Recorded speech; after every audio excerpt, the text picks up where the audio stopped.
Thank you everyone for taking the time to tune in today. Today's episode of the Topping Show is proudly sponsored by Topping Technologies. Topping Technologies is an IT value-added reseller and services company with a special proficiency in IT security.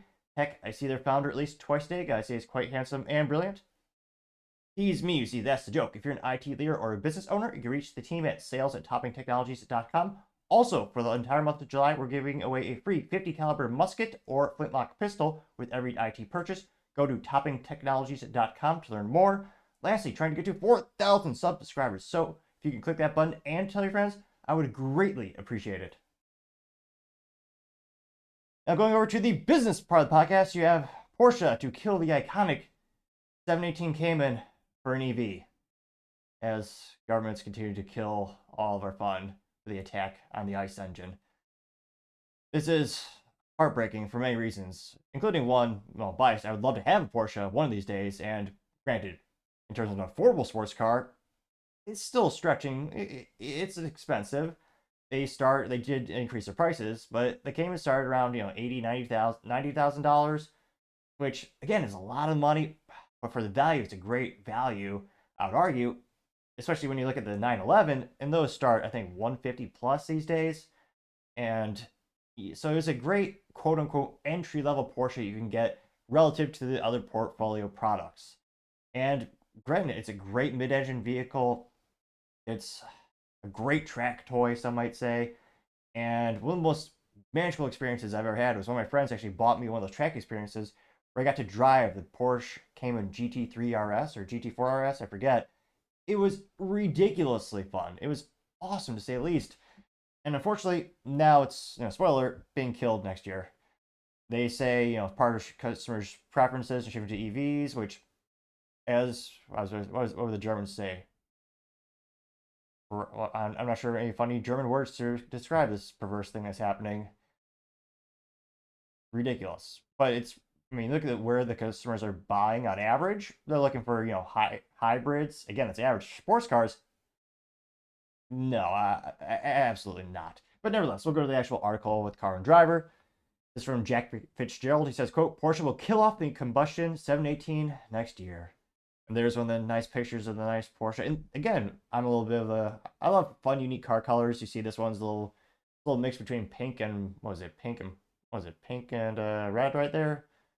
And some maroon. And you got the fancy European license plate there. And yes, I have wasted probably hours of my life on the Porsche configurator looking at the different colors of green for the 911 that you can get. Spoiler alert, there's like 30 plus, but nevertheless, that is, it's heartbreaking. They say Porsche confirmed the production of the internal combustion engine 718 Cayman and 718 Boxster will end in 2025. The unfortunate news is delivered by Porsche production manager Albrecht Renault in an interview with Automobilucci. It's in German. I can't pronounce it to save my life. They say that, quote, the beloved models will be killed off to open up room in Porsche's lineup for the introduction of the 2025 718 Cayman EV, which would be great for all 18 people who want it. Ridiculous. Again, if you want to make a new EV, again, make a new model that's an EV, sure. But the people who want this car are track enthusiasts. They have the highest take rates when it comes to manual transmissions.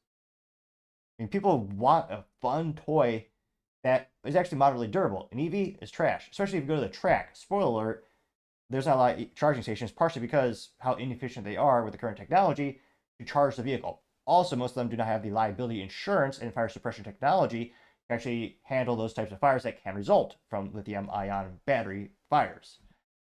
So, yes. This is, God, terrible news. Now they say, quote, the fully electric 718s are rumored to be both available in a hardtop and convertible. Oh, geez Louise. Keeping in line gas-powered models. Oh my gosh.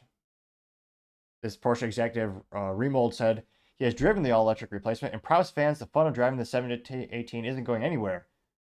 If you're experienced in the 1,073 horsepower 718 Cayman GT4 performance sports car is anything, God.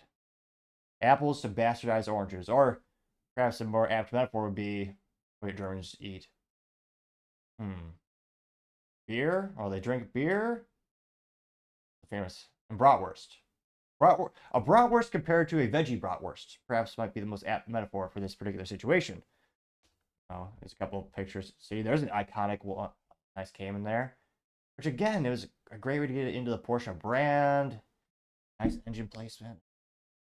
Then you see one of the EV models, which I like the color green, so I like that, the green color of the paint. But yeah, an EV Cayman. God, that's just terrible, to say the least. And there's a lot of rumors that this was happening because again, they did have a lot of the spy pictures of the electric Cayman. What was it, about 6 to 8 months ago? So a lot of speculators speculating maybe they're gonna kill it all together, or maybe they'll replace it. Maybe they'll have a side by side, so you can give the customer an actual choice instead of just being forced to buy it. But no, it's not too surprising. They say while the news comes as a gut punch to Porsche fans in the U.S., we actually get more time to process the change than our European counterparts, filing a host of cybersecurity regulations that went into place in the European Union earlier this year. Porsche killed the combustion 718 platform along with a gas-powered Macan SUV. According to Ramal, the limited availability of parts for the gasoline versions, along with the desire to move forward, contributing to the internal combustion Macan's limited lifespan. It's also a good reason to look into the actual bills. It says that cybersecurity regulations in Europe is one of the reasons that they are killing us. Partially because the government likes to control everything. And guess what's easy to shut off remotely? Yep, EVs. They're also easy to hack because, spoiler alert, it's a computer on wheels. And yep, we also have increased, fuel economy, all that kind of stuff, all the emissions in the U.S. as well as Europe with the European Union. And it looks like the only thing Porsche will make that's fun these days will be the 911, which they already have a hybrid version of that. Ugh. But that also starts at thousands more. I mean, let's go look at their portfolio really quick. So again, this looks like the Boxster used to start at 81,000, which again they did raise the prices. I know this only because I would dream a lot and look at the the website throughout the years. Granted, I still love my little Honda Civic Si, but I hope to eventually get a little fun, some a little bit more power, so to say. Let's say these start around 86,900 for the rag top, and of course, Galt. Oh yeah, it was the 718 Cayman GT4 RS. That was the one I drove at the track. Granted, it was a couple laps, but it was one of the most fantastical fun experience I ever had. It was automatic, yes. That's the track, and but still, I mean that thing turned on a dime, and it's impossible to drive that thing and not smile ear to ear. Now that one does start at $164,200 if you can actually find it, and the dealership won't mark it up. And of course, you have to pay the registration fee. Or the extortion fee to the government. But it's so sad to see such an iconic vehicle biting the dust. And again, the average consumer, I don't know who the hell is going to buy an electric Porsche Cayman. Again, all 18 prospective customers will love it. It's again, these are track toys. You want to be able to just refuel in seconds at the pump, not wait hours to be recharged and properly. And overheating issues. It's one of I haven't been at a loss of words for quite some time. It's obviously I'm quite distraught from the segment of the show. Because again, I really aspire to get one of these days. And now, if you want to get a new Porsche that's actually fun to drive, you have to save up for the 911, which again, that's, let me pull this up real quick. Now I'm curious. The Porsche USA website. Porsche USA configurator. Which again, the 911 is an awesome vehicle, but they're so much more expensive than the Cayman. And also, you could argue the engine placement being a little bit more advantageous for fun at the track. So it looks like the 911 starts at $120,100. Again, that's before extortion fees to the government, aka registration fees, dealership markups. And that's for the base model Porsche 911 Carrera. Which, again, obviously the price goes up from there as you add on different options and different power packages.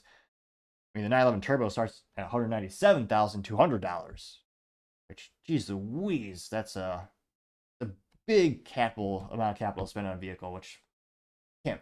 I mean, someday I aspire to have that, but geez Louise, that's a pretty penny, or I was about to say pretty German money. They didn't have that because they acquiesced and joined the European Union. But nevertheless, very sad. Hope I don't know what the odds are that customers or voters will be able to tell the governments to. I was about to say just tell them to piss off and just, let people actually drive where they want to drive and not be micromanaged to the point of non-existence in this case. But let me know, are you surprised by this? And do you think commercially it will be successful?